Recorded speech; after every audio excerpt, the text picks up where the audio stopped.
처음엔 정말 좋은 사람처럼 보였던 남자가 있습니다. 말도 다정하고 예의도 있고 주변 사람들에게도 평판이 좋고 처음 만났을 때는 이 사람 괜찮다는 느낌을 줍니다. 그래서 마음을 열게 됩니다.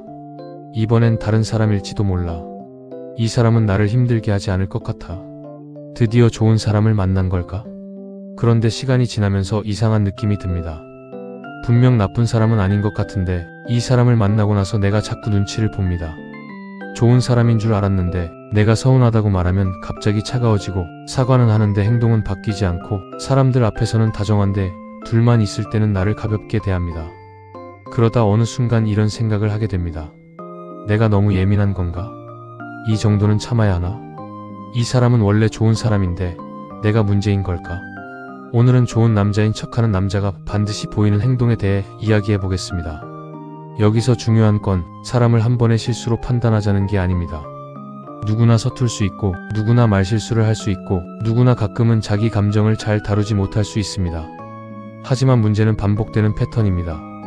좋은 사람은 실수한 뒤에 배우려고 하지만 좋은 사람인 척하는 사람은 실수한 뒤에도 이미지만 지키려고 합니다.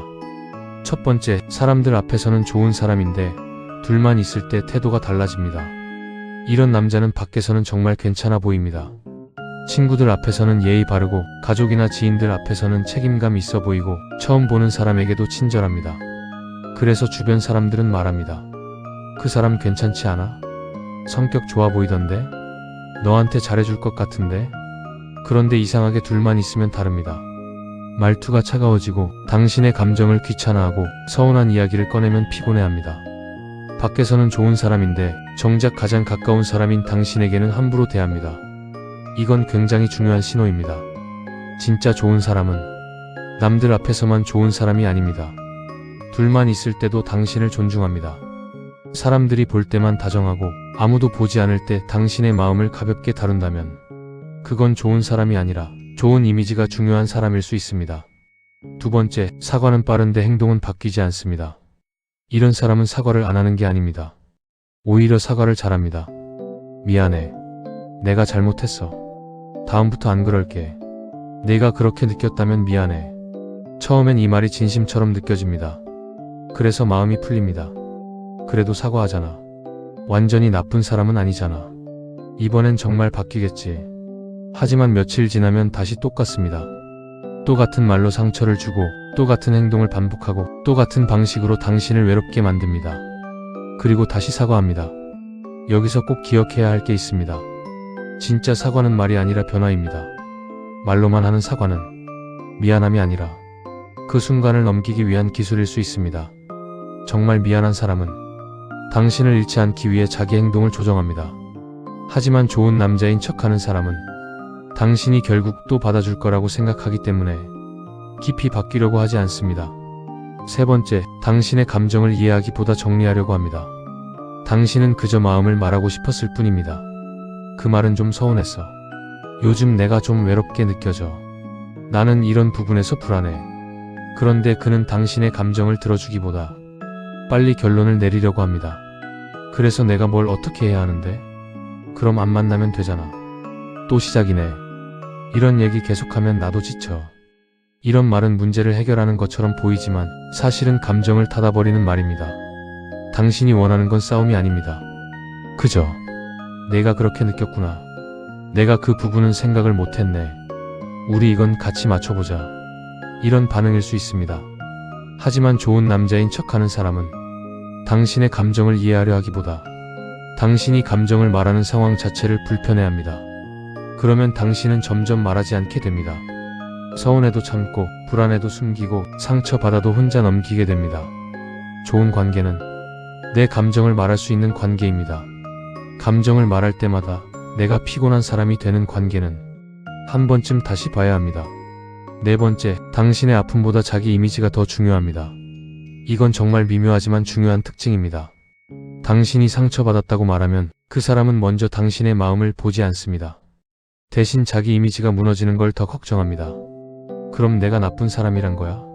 너는 왜 나를 그렇게 만들어? 내가 뭘 그렇게 잘못했는데? 너는 항상 나를 문제 있는 사람처럼 말해. 이 말이 나오면 대화의 중심이 바뀝니다. 원래는 당신의 상처에 대해 이야기하고 있었는데 어느 순간 그의 억울함을 달래는 대화가 됩니다. 당신이 아팠다는 사실보다 그가 나쁜 사람처럼 보이는지가 더 중요해집니다. 하지만 진짜 좋은 사람은 다릅니다. 자기가 좋은 사람으로 보이는 것보다 상대가 얼마나 아팠는지를 먼저 보려고 합니다. 내 의도는 아니었지만 내가 상처받았다면 그건 내가 봐야 할 부분이야. 이 말은 성숙한 사람에게서 나옵니다. 좋은 사람인 척하는 사람은 자기 이미지를 지키려 하고 진짜 좋은 사람은 관계를 지키려 합니다. 5번째, 다정함을 무기처럼 씁니다. 이런 남자는 늘 차갑지만은 않습니다. 그래서 더 헷갈립니다. 평소에는 무심하고 당신이 서운하다고 하면 귀찮아하고 관계에 대해 말하면 피합니다. 그런데 당신이 지쳐서 멀어지려고 하면 갑자기 다정해집니다. 요즘 보고 싶었어. 내가 요즘 정신이 없어서 그랬어. 너밖에 없어. 너랑 멀어지는 건 싫어.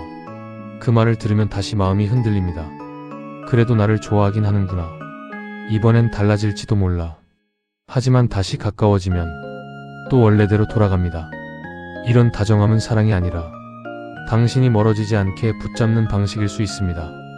진짜 다정함은 평소에도 관계를 안정시키지만 무기처럼 쓰는 다정함은 당신이 떠나려 할 때만 나타납니다. 중요한 건 그 사람이 가끔 얼마나 잘해주느냐가 아닙니다. 평소에 당신을 얼마나 안정되게 대하느냐입니다. 6번째, 책임은 피하면서 좋은 사람으로 남고 싶어 합니다. 이런 사람은 관계를 분명히 하지 않습니다. 마음이 식었으면 말해야 하고, 관계를 이어갈 생각이 없으면 정리해야 하고, 진지하게 만날 생각이 없다면 솔직해야 합니다. 그런데 그는 애매하게 둡니다. 연락은 하지만 깊어지지는 않고, 만나기는 하지만 확신은 주지 않고, 질투는 하지만 책임은 지지 않습니다. 그리고 당신이 지쳐서 묻습니다. 우리 관계가 뭐야? 너는 나를 진지하게 생각해? 계속 이렇게 애매하게 둘 거야? 그러면 그는 이렇게 말할 수 있습니다. 나는 끝내자고 한 적 없어. 내가 힘들면 그만하는 게 맞겠지. 나는 나쁜 의도는 없었어. 너무 부담스럽게 생각하지 말자. 이 말은 얼핏 착해 보입니다. 하지만 사실은 결정의 책임을 당신에게 넘기는 말일 수 있습니다. 좋은 사람으로 남고 싶어서 끝내지도 않고 책임지지도 않고 당신이 먼저 지치게 만드는 사람. 그 사람은 나쁜 말을 하지 않아도 당신을 충분히 아프게 할 수 있습니다. 7번째, 당신이 점점 자기 자신을 의심하게 만듭니다. 가장 중요한 신호는 이것입니다. 그 사람을 만나고 나서 내가 나를 점점 의심하게 되는가? 예전보다 더 눈치를 보고 내 감정을 말하기 전에 검열하고 서운해도 내가 예민한가? 하고 참게 되고 상대가 잘못했는데도 내가 사과하게 되는 관계. 그 관계 안에서 당신은 점점 작아집니다. 좋은 관계는 나를 더 편안하게 만들어야 합니다. 물론 사랑한다고 해서 매일 행복할 수는 없습니다. 갈등도 있고 서운함도 있고 조율도 필요합니다. 하지만 좋은 관계 안에서는 적어도 내가 나 자신을 계속 미워하게 되지는 않습니다. 좋은 사람을 만나면 내가 더 안정되고 내 감정을 더 건강하게 말할 수 있고 내가 나답게 있을 수 있습니다. 반대로 좋은 남자인 척하는 사람을 만나면 겉으로는 연애를 하고 있는데 속으로는 계속 혼자 싸우게 됩니다. 내가 너무 많은 걸 바라는 걸까? 내가 더 이해해야 하나? 왜 나만 이렇게 힘들지? 이 질문이 반복된다면 그 관계는 다시 봐야 합니다. 오늘 이야기한 내용을 정리해 보겠습니다. 좋은 남자인 척하는 사람은 사람들 앞에서는 좋은 사람인데 둘만 있을 때 태도가 달라지고 사과는 하지만 행동은 바뀌지 않고 당신의 감정을 이해하기보다 정리하려 하고 당신의 아픔보다 자기 이미지를 더 중요하게 생각하고 다정함을 무기처럼 쓰고 책임은 피하면서 좋은 사람으로 남고 싶어하고 결국 당신이 자기 자신을 의심하게 만듭니다. 다시 말하지만 이 행동 하나가 있었다고 해서 그 사람이 무조건 나쁜 사람이라는 뜻은 아닙니다. 중요한 건 반복입니다. 그리고 그 반복이 당신을 더 안정되게 만드는지 아니면 더 작아지게 만드는지입니다. 진짜 좋은 남자는 완벽한 남자가 아닙니다.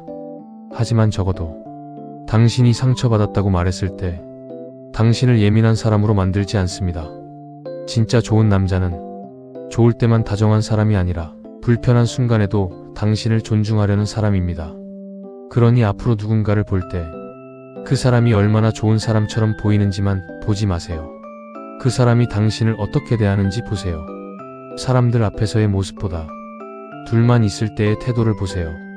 사과하는 말보다 사과 이후의 변화를 보세요. 그리고 무엇보다 그 사람을 만나는 동안 내가 나를 더 좋아하게 되는지 아니면 점점 나를 의심하게 되는지 보세요.